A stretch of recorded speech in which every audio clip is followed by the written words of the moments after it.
Welcome to our finale episode of season 4 of Smart Talks. Yay, episode 10. I know, it's so exciting. This season has been incredible, actually. It really has been. And also, I just have to shout out to Jordan, who taught herself how to do this and put so much effort into making all of the interviews happen, lining up everything. She's been amazing. So she definitely deserves some credit, which you never see her, but she is the reason why this is happening. She's right there. And we are so grateful for her. Yeah, there'd be no season 4 of Smart Talks without her. So thanks, Jordan.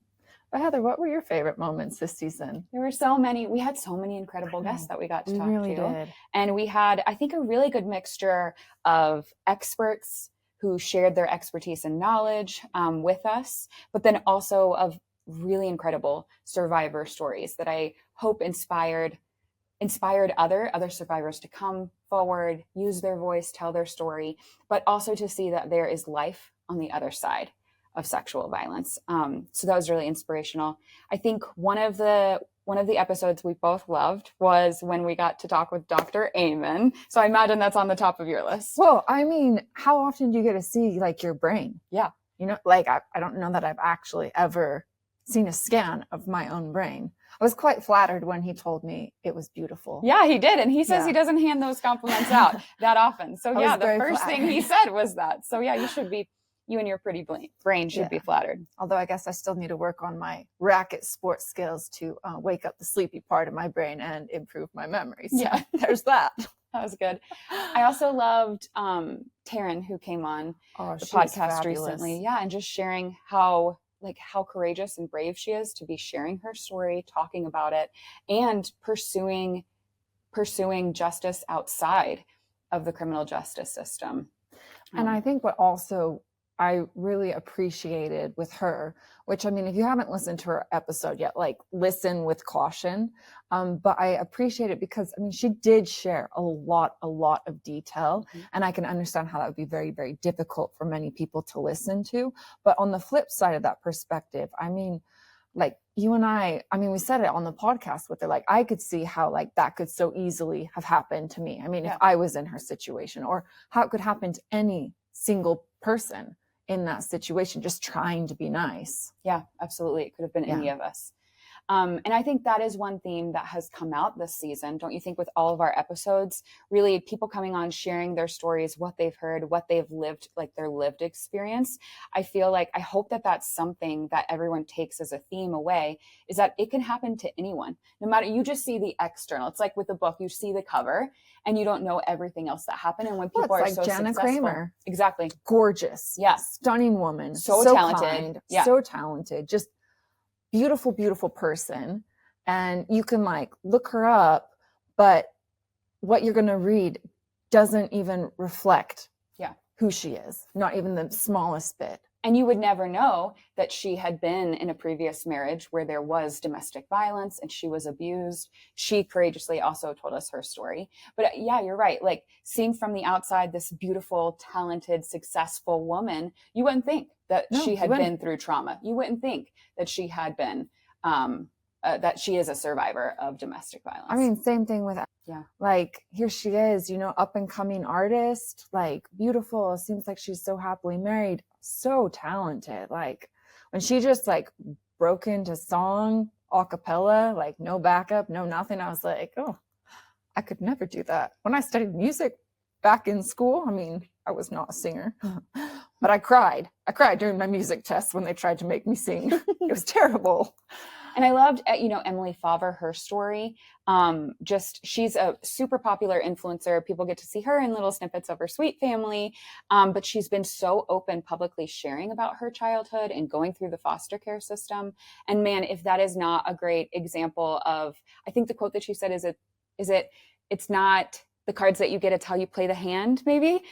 This idea of you can't control everything that life doles out to you, but you can control your response to it. You can make sure to not let it define you or be a label that you carry around. And you can change your future. You can take your power, your voice back, and you can make your life what you want it to be. I think that was also such a great example of resilience. Just everyone was so inspiring. And I think of all the summits and conferences we've attended, and it's easy to like sit and listen to statistics, or maybe it's not easy, but you can listen to statistics and be like, wow, that's terrible. Wow, that's horrible. But then when you actually are like putting faces to those numbers, I mean, it just like hits home so much more, because then you're like, oh my gosh, like this is a real person. Yeah, it makes But it so real. This is like multiplied so much more. It really, yeah, being able to sit down and like have people share their vulnerability with you is pretty special. It is. And I think another kind of theme that came out, besides that theme, the theme of justice, like what is justice? That Totally. It's so subjective, like it means different things to different people. And these questions that we kind of naturally just started asking and speaking with our guests about, like, do you feel like you got justice? And what is justice to you? And finding out that for so many, it's different things to different people. And especially being able to kind of highlight how broken the criminal justice system is right now, and how difficult, how it's not set up for survivors. It's not like most people in that system are not informed about trauma and the effect that it can have on a person, don't necessarily care for the empathy or compassion that you really need to talk with a survivor. And so that's something not only that I think was a great theme, but I hope we can do more to influence that on survivors' behalf. Absolutely. I couldn't agree more. I mean, how telling is it that when we had Taryn on and she talked about her case, and she's like, I knew what jobs they're supposed to be doing because I'm an attorney. Yeah. And she said that she wouldn't recommend it for every survivor because it is so difficult, and because the system does not work in the survivor's favor. I mean, like, isn't that a sad reality? Such a harsh truth, because, on one hand, I'm always like, yeah, you should report it. Like, absolutely. Like, report it. Like, at the very least, like, it's going to pop up on their record as something. So if it happens again, this guy's going to end up, hopefully, getting sent straight to jail or prison. Yeah. But I think that's very telling coming from an attorney. Yeah, I agree. And I think overall, like the season, I hope what listeners and people get from it, not only can it happen to any of us, and that it is all that sexual violence in its many forms is all around us, right? And to kind of like pull away that misconception that I think there is around it, but also that, like, in addition to these hard, tough stories, people have risen above, again, that people and human beings are resilient. And I think we focused a lot on the hope and like what made a difference for them, like what therapies or interventions and things did they have to help them overcome it. And I think what I hope too is that we're kind of helping to create this more compassionate society that you talk about all the time, where survivors are believed and listened to, and they have an opportunity to become empowered and use their voice in a way that can really make a difference for others as well.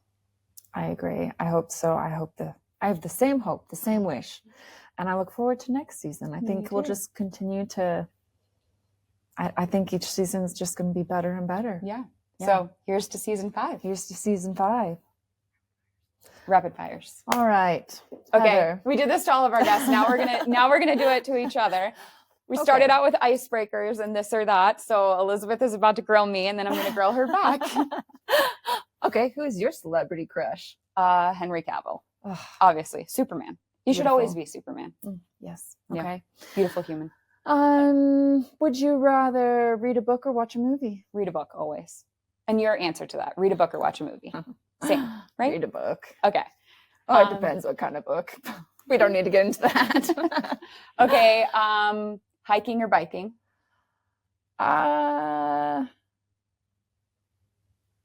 Hiking. Hiking.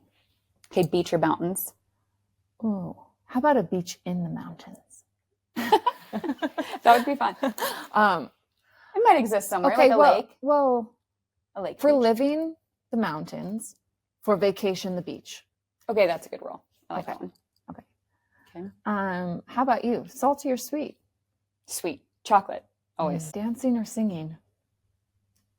Singing while dancing? No, I sing it like in the car. I'll sing, and I will dance along to it a little bit in the car. But if you just like put me somewhere and you're like, dance, that's a no for me. So singing. Okay, dogs or cats? I have one of each. Which do you like the most? Currently, my cat. Okay. He's self-sufficient and doesn't destroy my garbage. There you go. Oh, spring or fall? Fall. Spring, I feel Best like, season. in Utah anyway, I feel like it's just a tease. It just turns into mud season. It's not like it's warm, at least not where I'm at. It's still cold, and it's just cold and muddy and gray. So fall is beautiful. Valentine's Day or Halloween? Oh, that's a hard one. Well, if I said Christmas, I feel like I know that would Christmas be too would be the easy. obvious answer. Yeah, Christmas so is my has to favorite be holiday like, is Christmas and my birthday, because that's a holiday to me. Absolutely. But if I had to choose between those two, I guess Valentine's Day, because it's like the day of love. You get to celebrate love in its many forms and just bask in the feelings of love. So I guess that one, even though Halloween is fun too. It's fun for the kiddos, you know? Yeah. But I guess Valentine's Day for me. Yeah, fun. How about... Ask what your beverage of choice is. I was going to say, or Coke or Pepsi for you. Neither. Neither. Dr. Pepper. What's your beverage of choice then? These days, water. Water. Yeah. Really exciting. Me What too. about you? It's boring, but water. Yeah. Water. I do like, I'm from Georgia, so like sweet tea is a thing. So I'll have a sweet tea, especially from Chick-fil-A. They're the best sweet tea. And occasionally a Coke if I need like a caffeine boost, because I don't drink coffee. So occasionally I'll have Coke. Okay, that's fair. Yeah. What else? Yeah. Oh, what inspires you? Oh, I mean, humanity. No. I don't know.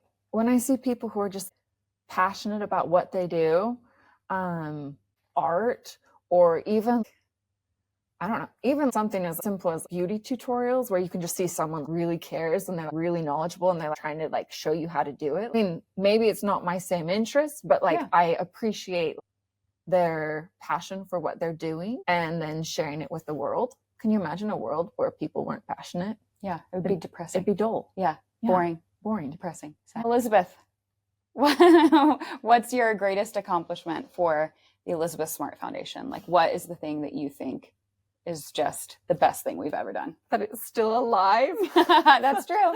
That it's still alive, because there have been, like, it's hard. Ups and downs. Like, Nonprofit life is hard. Nonprofits are hard. Like, I think if I knew now what, like, if I knew what I know now back when I started it, I don't think I would have started it, because I think you come into it like so bright-eyed and be like, of course this is so important. The whole world is going to care.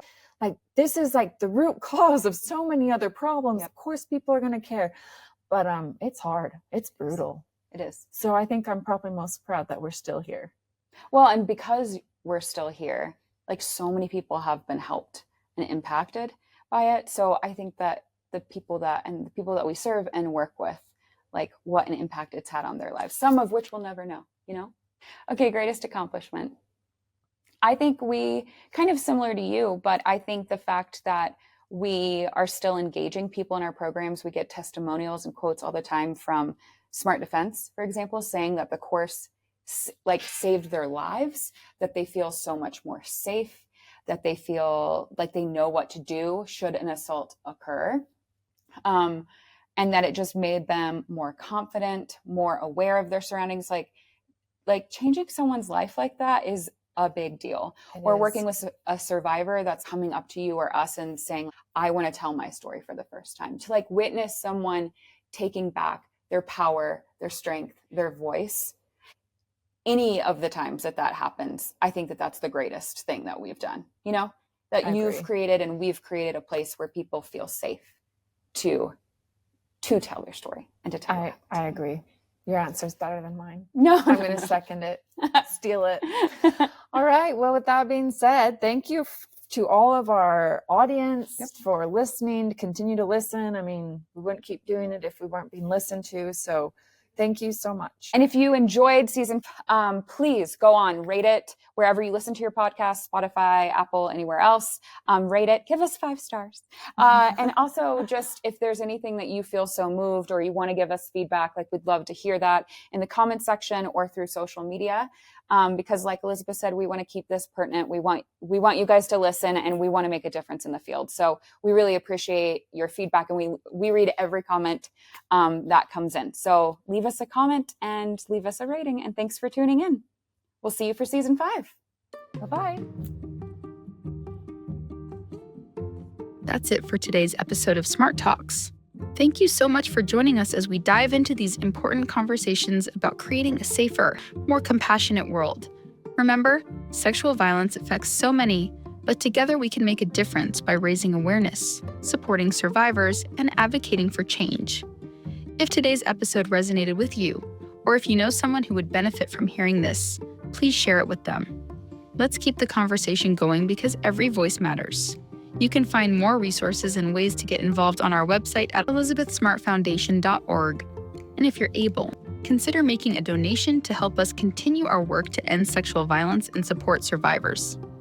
Every contribution, big or small, makes a huge difference. And we'd love to hear from you. Connect with us on social media. You'll find us on Instagram, Facebook, LinkedIn, YouTube, and TikTok. Leave us a review from wherever you're listening.